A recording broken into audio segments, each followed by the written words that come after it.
Olá, muito boa tarde, um bom domingo, bem-vindo a esta emissão do programa 70x7. Depois das celebrações da Peregrinação Internacional Aniversária, do 13 de julho, em Fátima, convido-o a vir hoje connosco até Aljustrel. É uma visita particular para si. Estamos na casa da Lúcia. Foi aqui que a vidente de Fátima nasceu, viveu até os 14 anos de idade. É um espaço que tem muita importância também para as aparições de Fátima.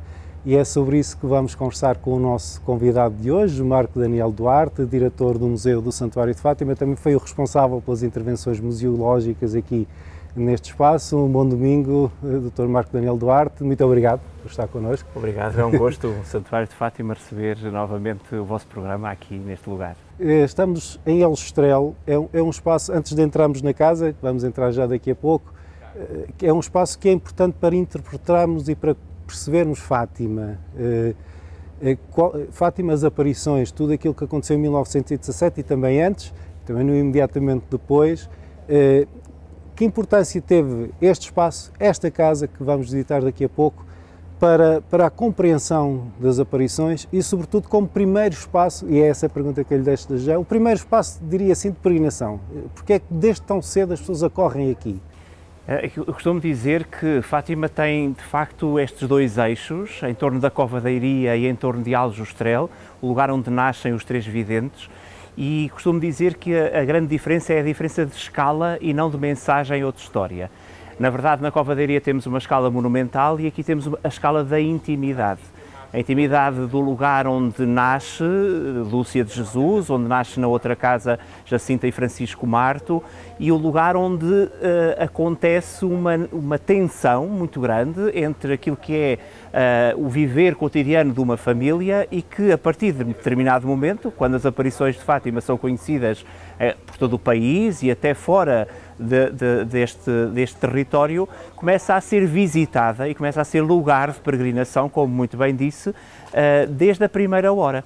A partir do momento em que aparecem curiosos a querer falar com Lúcia, a partir do momento em que a Lúcia é aqui interrogada, a partir do momento em que Maria Rosa, a mãe de Lúcia, sente essa dificuldade de ter que acolher pessoas que não conhece de nenhum lado e que andam à procura daquilo que a sua filha está a dizer sobre os acontecimentos de Fátima. Aliás, nesta casa, logo em setembro de 1917, começam a chegar cartas, por exemplo, uma carta vinda de França. Sim. Reparemos bem, portanto, há já um soldado que nos campos de batalha em França que escreve ao pai de Lúcia a perguntar-lhe o que é que a sua filha está a ver, já que chegou aqui a notícia, recomende-me à sua filha. Portanto, esta casa começa a ser também um lugar, obviamente, de peregrinação. Portanto, obviamente que esta casa, que era um lugar que Lúcia descreve como um lugar exemplar, da família exemplar, onde se rezava às contas depois de cear, onde a família rezava perante o crucifixo que está na sala de fora, onde as irmãs e o irmão viviam uma vida saudável.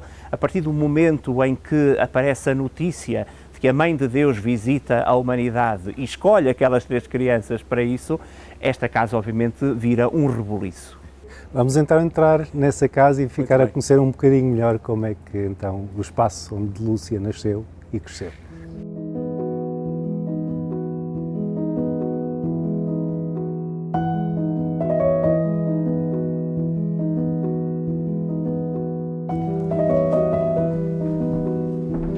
Dr. Marco, estamos num espaço de intimidade, como me falava ainda há pouco. Sim. E é isso que os visitantes e peregrinos que venham a esta casa vão encontrar, o espaço de intimidade da Lúcia. Sim, também aqui há uma tensão. Da pequena Lúcia, já. Da pequena Lúcia. E também aqui há uma tensão do ponto de vista, se quisermos, da museologia e da teoria sobre os museus. Porque, na verdade, nós estamos numa casa-museu, estamos num espaço de intimidade que tem de falar dessa família que aqui viveu, tem que falar de Lúcia de Jesus ao tempo das aparições, não da Lúcia Doroteia, nem da Lúcia Carmelita, que depois todos reconhecem como a irmã Lúcia, mas na verdade também é uma casa esventrada, se quisermos, desde a primeira hora, desde essas multidões que aqui acorrem para interrogar os pastorinhos, para visitar esta família. Para deixar presentes. Exatamente, para inclusivamente olhar esta casa até como uma memória, não apenas em 1917, mas depois ao longo de todo o século de Fátima. E por isso nós contrariamos esse lugar de intimidade, a verdade, com este desventramento que a casa sofre, que é muito visitada ao longo de um século e continua a ser. A média de visitantes são 300 mil visitantes por ano. É equiparável a algum dos grandes monumentos de Lisboa, por exemplo. Exatamente. Só comparável no nosso país a alguns dos grandes monumentos de Lisboa, quiçá um ou outro no Porto, que também, como sabemos, muito visitável. Ora, este lugar necessariamente não está preparado para receber essas multidões e, portanto, nós tivemos de fazer uma museografia que se compaginasse com letras bastante grandes nas tabelas, para precisamente o visitante poder ter acesso imediato àquilo que é cada uma das divisões da casa e podê-la interpretar, mas também não quisemos deixar que o visitante tivesse acesso a alguns conteúdos mais subtis. E por isso esta casa, agora quando reabre, tem como figura tutelar, logo na casa de fora, a figura de Lúcia. Nós pusemos-la com a estatura que pensamos que ela teria ao tempo das aparições. Era uma menina de 10 anos. Uma menina de 10 anos, mais os meninos mais pequeninos do que os nossos meninos atuais, como sabemos. O século XX fez com que... E era uma vida bem diferente. Exatamente, com que a estatura humana crescesse ao longo do século. Pusemos aqui a fotografia mais conhecida de Lúcia e mais divulgada de Lúcia nessa altura e pusemos também o visitante a olhar para cada uma destas divisões e a tentar descobrir o significado dessa divisão da casa. E cada divisão tem projeções com frases das memórias da irmã Lúcia, ou seja, é a voz dela que surge nestes espaços. Tal e qual, porque quisemos trazer a voz de Lúcia de Jesus, é uma voz já do tempo da religiosa, exato, mas com as memórias, e esta expressão é muito importante em Lúcia, como sabemos, a memória que ela tem desta casa. E é uma memória muito presente, ela sabe exatamente o que está em cada uma das divisões, quer quando descreve esta casa nas suas memórias, quer quando a descreve já em ordem a uma primeira ação museológica que o Santuário de Fátima aqui fez. Ela descreve cada um dos cômodos desta casa. Depois, em cada uma das divisões, quisemos caracterizá-la com aquilo que, obviamente, é a sua identidade da época. O quarto de Lúcia, obviamente, onde Lúcia habitou, o quarto onde nasceu, o quarto dos pais, de Maria Rosa e António dos Santos. É sobre a cama onde ela nasceu que colocámos uma frase, precisamente, de Lúcia a falar sobre a sua família. No quarto de Lúcia quisemos colocar algumas pagelas que ela recebia e que faziam, obviamente, uma espécie de pequeno oratório, ela descreve-o dessa maneira, e trouxemos também para junto do quarto de Lúcia a memória de sua mãe, precisamente para evocar essa figura tutelar. Relação, exatamente, essa relação umbilical, tensa, algo dramática que existe entre a figura de Maria Rosa, que na verdade ela só queria chegar à verdade. Nós não podemos olhar para a Maria Rosa como uma mulher fria, distante, mas ao contrário, uma mulher temente a Deus, que quer encontrar a verdade e quer encontrar a verdade na sua filha. E depois o visitante é convidado a olhar para cada um destes espaços e a percebê-lo no enquadramento do que é uma casa de um lugar rural, de Aljustrel, obviamente, perdida no cimo da Serra de Aire, é uma verdade, mas também desfazendo alguns mitos que se encontram.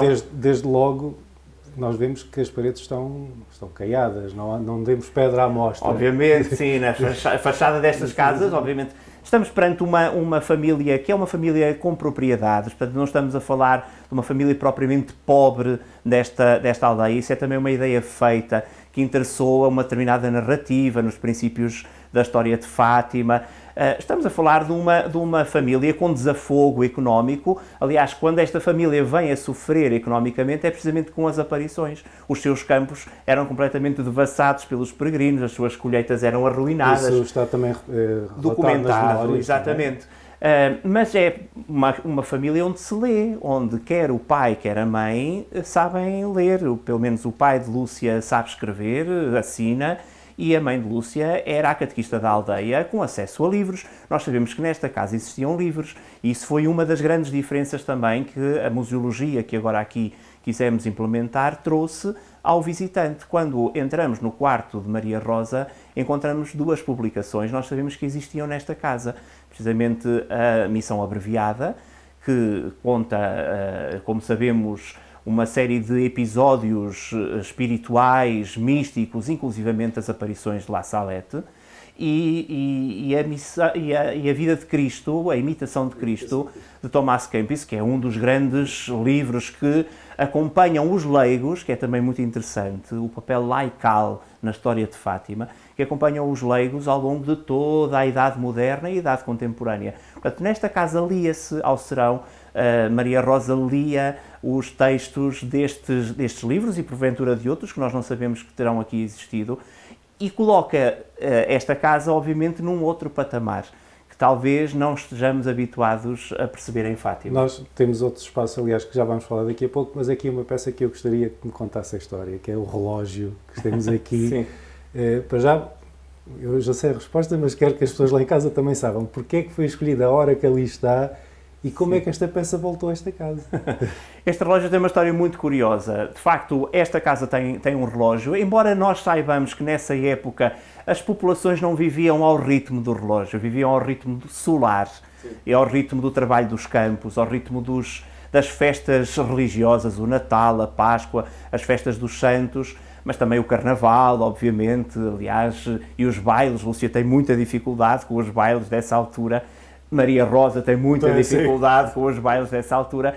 Nós aqui nesta casa temos um relógio cujo mecanismo pertenceu aos inícios desta casa. O relógio, entretanto, viajou pelos herdeiros de Lúcia e mais tarde foi montado num outro esqueleto que lhe dá corpo e que não é exatamente o que estaria nesta casa, e pusemos-lo a marcar. Ele funciona, mas quisemos pô-lo a marcar às 7 horas, não da manhã, mas da tarde, sim, precisamente porque foi essa hora que Lúcia nasceu neste lugar. E, portanto, fica também essa memória, tratando deste lugar a partir daquilo que chamamos ou que eu gosto de chamar de museologia do silêncio. Isto é, através dos pequenos pormenores, levar o visitante a descobrir aquilo que se passou aqui neste lugar.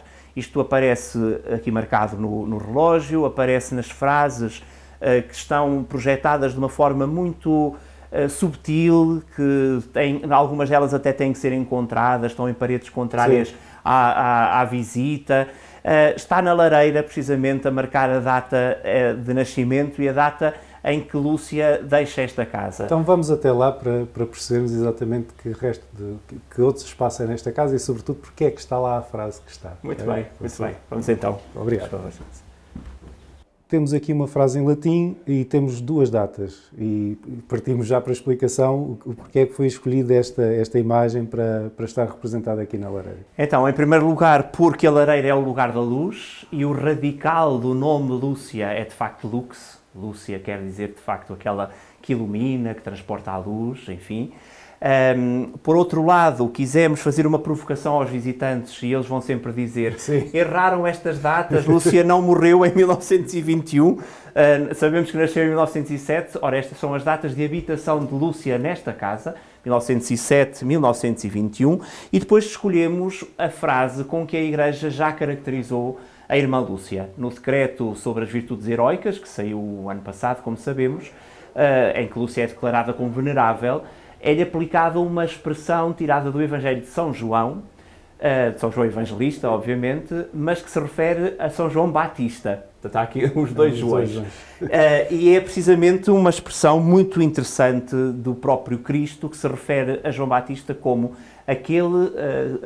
aquela lâmpada que arde e ilumina.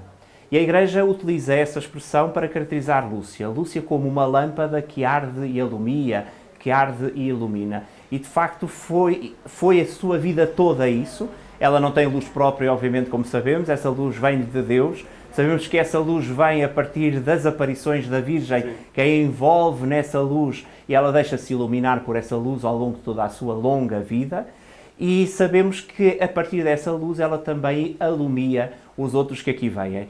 Achámos que essa era a frase que deveria estar precisamente inscrita no lugar da luz, no lugar do calor, no lugar que simbolicamente e antropologicamente é também o centro do lar, a lareira. Nós estamos aqui já num espaço também de trabalho, tanto um trabalho mais, enfim, mais manual como o trabalho agrícola.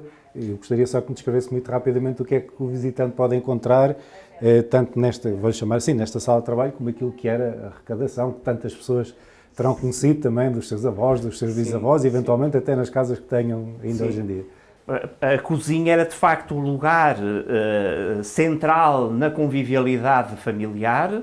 É aqui que ao serão, depois da ceia, se reza, mas é também a partir da cozinha que se desenvolvem outros trabalhos manuais e esta casa está muito ligada à questão dos teares, à questão do trabalho diretamente ligado ao universo feminino. Lúcia tem irmãs, apenas um irmão, e essas irmãs, e Lúcia também, aprendeu a trabalhar neste tear. Este tear é uma peça que data do tempo das aparições, e é precisamente nesta casa dos teares, ou sala dos teares, que ao serão também se costurava. O que dá outra dimensão, porque estamos muito habituados a falar dos pastorinhos, da pastorinha, e realmente a lida de casa e aquilo que nós aqui vemos também ocupava muito do tempo. Obviamente. Depois, junto à cozinha, há também um outro lugar que nós podemos caracterizar como despensa e que já na altura, nesta família, era chamada de casarona. Portanto, uma espécie de casa, mas no aumentativo, casarona. E era lá que se guardavam as arcas com os alimentos não perecíveis, o grão, as azeitonas também, que se guardava também o azeite, e essa memória, obviamente, junto a umas talhas também aparece a partir da própria escrita da irmã Lúcia. Era possivelmente aqui também que dormia o irmão, portanto, o membro masculino da família, que em muitas casas, como nós sabemos, nesse tempo, dormiria em palheiros, em zonas até exteriores à casa. Nesta, provavelmente, era na casarona que dormiria. Nós aqui, zona exterior, vamos mostrá-la daqui a pouco, temos uma casa do forno. Sim, a casa do forno, que obviamente é uma casa que nem todas as casas teriam. O que também mostra, lá está, que aquela narrativa da miséria não seria especificamente aplicável a este lado. Sim, aliás, até Lúcia descreve sua mãe como uma mulher que está, e a família, como uma família que está sempre pronta a dar àqueles que mais precisam.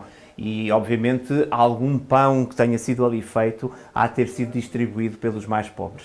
Eu vou convidá-lo agora, sim, a quem nos está a ver, a fazermos um percurso um bocadinho mais longo até outro espaço aqui envolvente desta zona em que nos encontramos para contarmos outra parte da história das aparições e vamos fazer então esse percurso, convidar os nossos telespectadores a caminhar connosco.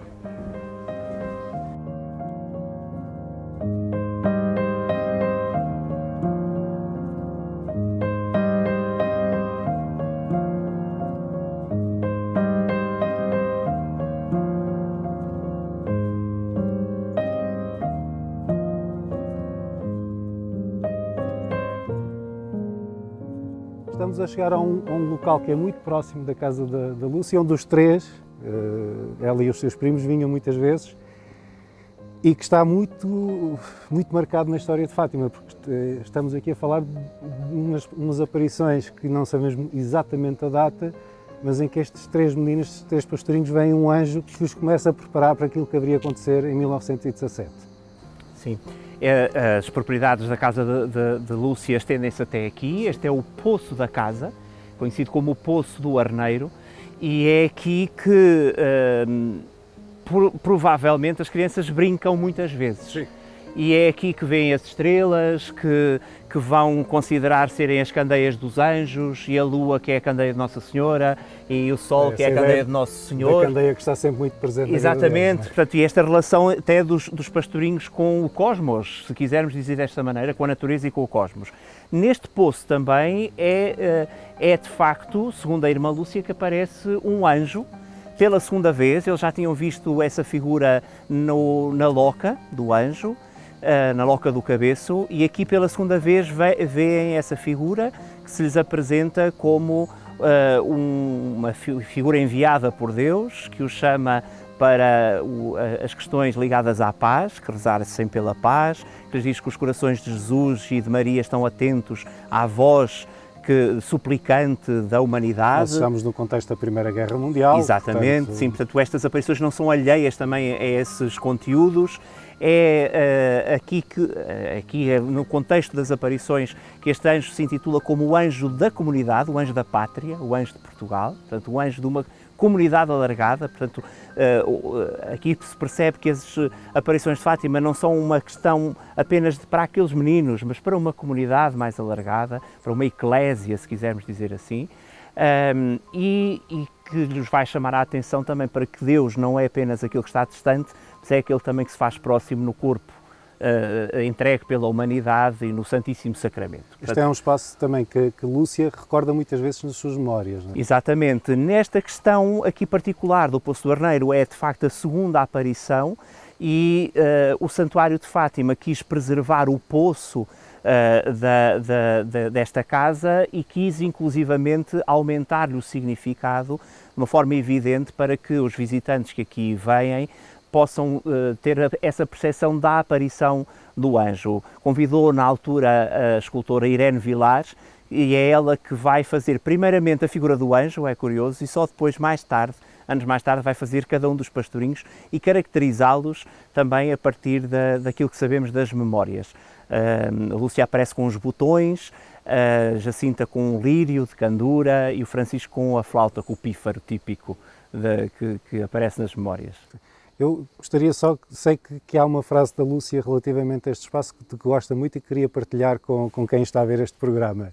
Sim, a Lúcia nas suas memórias tem vários trechos que eu considero verdadeiramente literários. As memórias de Lúcia são um documento para a história, são uma narrativa que por vezes parece mais, talvez, mais popular, mas se analisarmos bem, há trechos de verdadeira erudição nas palavras de Lúcia. E este poço é de tal maneira importante para os videntes que a determinado momento ela descreve-o de uma forma que me parece verdadeiramente emocional, portanto, de uma cultura que só quem viveu aqui e tem nostalgia por este lugar consegue descrever. E eu acho que seria interessante partilhar. Dizia assim, a determinado momento na sua primeira memória: lá fomos contar a nossa história para cima do poço de que já falei e que, por estar escondido detrás de uns castanheiros, de um monte de pedras e de um silvado, havíamos de escolher, alguns anos depois, para a cela dos nossos colóquios, de fervorosas orações e também, excelentíssimo e reverendíssimo senhor, ela dirige-se a Dom José Alves Correia da Silva, para dizer-vos tudo também de lágrimas, por vezes bem amargas. E depois tem esta expressão que me parece verdadeiramente bela: misturávamos as nossas lágrimas às suas águas, para bebê-las depois na mesma fonte onde as derramávamos.